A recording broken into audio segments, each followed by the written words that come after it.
Urang kedah karunya ka awak sorangan, kedah karunya ka diri lantaran saha norek karunya ka diri ari lain diri urang matak diharamkeun nganiaya ka diri sendiri. Kumaha cenah ari nganiaya ka diri sendiri teh?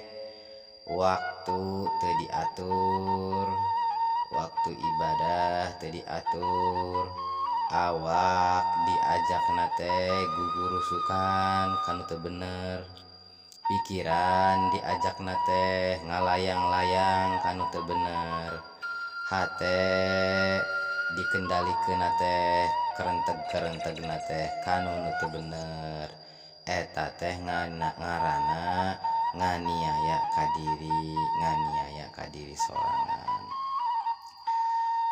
Wayahna urang ibadah ieu awak kalahan diajak anu teu bener, kalah teu daek ngalakonan kana teu bener, eta teh ngarupakeun nganiaya ka diri sorangan.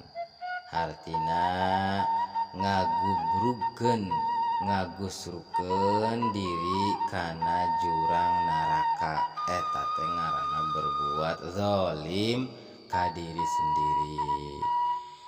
Contoh deui geus nyaho dina hiji tempat urang teh teu ditarima ku batur, urang teh dianiaya ku batur, keun pindah ulah di dinya bae. Lamun urang misalkeun angger bae nyicingkeun jasad dina tempat nu eta ngaranna zalim ka diri sendiri, teu karunya ka awak sorangan. Keun bae pindah ka tempat anu kira-kira diri urang eta nyaman ibadahna, nyaman naon kitu ngajina. Jadi katenangan hate kudu diteangan, katenangan hate kudu diteangan, tapi tenang hate eta teu pasti kudu ku duit bae, teu pasti kudu ku duit bae tenang hate teh tah kitu. Jadi urang komo ka batur mah teu meunang nganiaya, teu meunang berbuat kejam boh ka sato boh ka alam, teu meunang berbuat sewenang-wenang ka sakabeh makhlukna Allah, oge termasuk kana waktu urang teu meunang sawenang-wenang pedah waktu-waktu nu urang, pedah awak-awak nu urang berbuat sewenang-wenang, eta oge salah kaprah kabeh oge. Kudu aya tujuan hadena, kudu aya maksud anu hadena.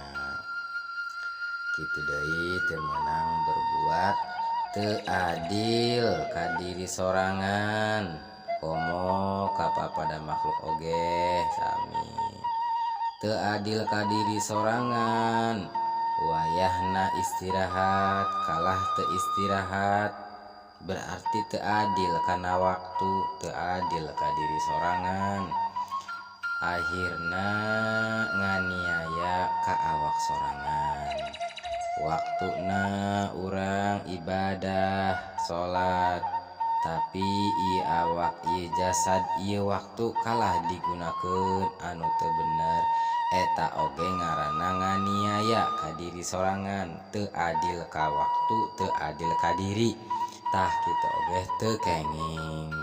Komo ka batur mah, komo ka makhluk mah, ka diri urang sorangan bege teu meunang berbuat dolim teh, berbuat aniaya teh, berbuat keji sewenang-wenang jeung teu adil teh ka diri urang ge teu meunang. Atuh komo ka papada makhluk, komo ka papada manusa, eta leuwih-leuwih teu meunang, sabab rugi batur oge rugi diri urang sorangan. Tah kitu. Jadi sakali deui dulur kabeh sing inget ulah sampai orang berbuat aniaya.